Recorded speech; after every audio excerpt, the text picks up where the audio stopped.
Howdy folks, EJ here, and today I've got another really cool one command creation to show you all. Nothing too revolutionary in the redstone department, but it is pretty cool to look at and very, very pretty. So as I'm sure you know, to install a one command creation you gotta do give @pcomm, hit tab, and it'll give you a command block. As you can see, I've already got one in my inventory though, so I need to skip that step. Let me plunk down the command, paste in the command that I have in the description of this video, then power it, and you should get this lovely little one command creation box thingy, as I'm sure you're aware because you've probably been doing one commands all the time nowadays.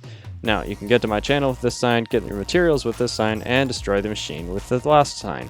And as you can tell, these items aren't the most revolutionary things in the world, nothing too exciting here. That's because this command doesn't have any recipes. This is a very simple command just to add something cool. So, as you probably know, if you shear a sheep in Minecraft, you get its wool. Nothing too exciting there.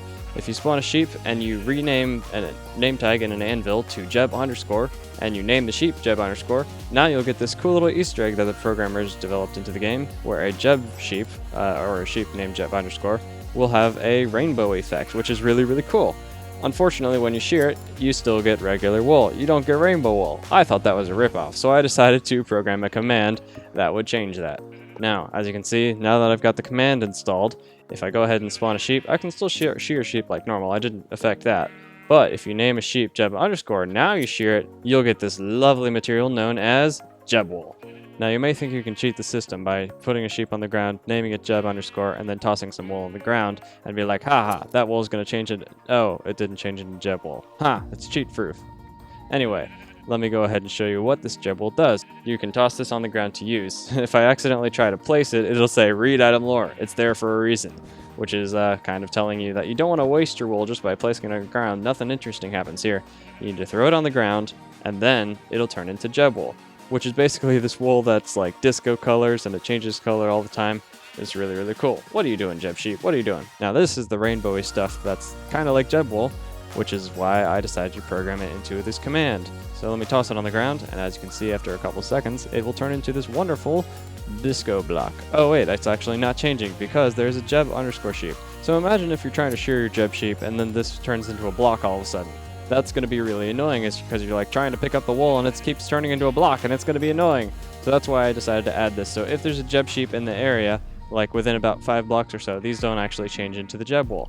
But if these Jeb sheep aren't around, get out of here guys, then this should turn into a block. Ta-da!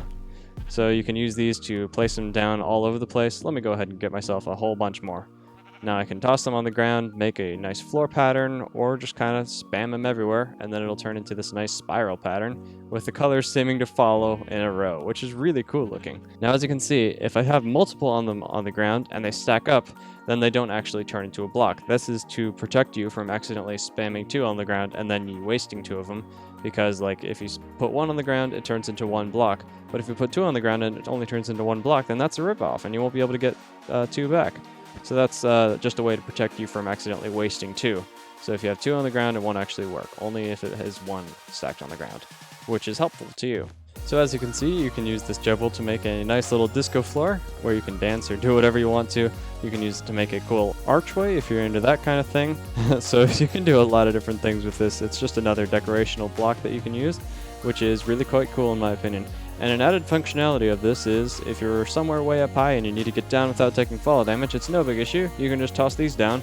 They'll turn into JebWool a lot faster if they're in air than if they're on the ground. So this allows you to get down really quickly without taking any fall damage, but that's not really their main feature. Their main feature is the decorational aspect and just the fun with goofing around with them and having JebWool actually be rainbow wool. So as you can see, I've gotten down from a very high height without taking very much fall damage at all, and I still have all my blocks, which is really cool.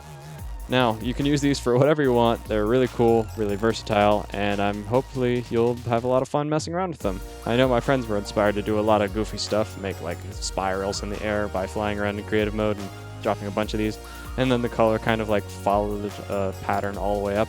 It was really quite cool to see what you can invent with these. So, have fun goofing around with them. One last thing to note is if you destroy the machine, all the JebWool stops doing its colors, so it destroys all the armor stands that are inside these blocks, just to make sure that it doesn't cause any unnecessary lag once the machine is gone. But that's about it. Hope you guys have fun messing around with this command. I know my friends and I sure did. But that's about it. Hope you enjoyed, and I will see you guys all next time. Bye bye.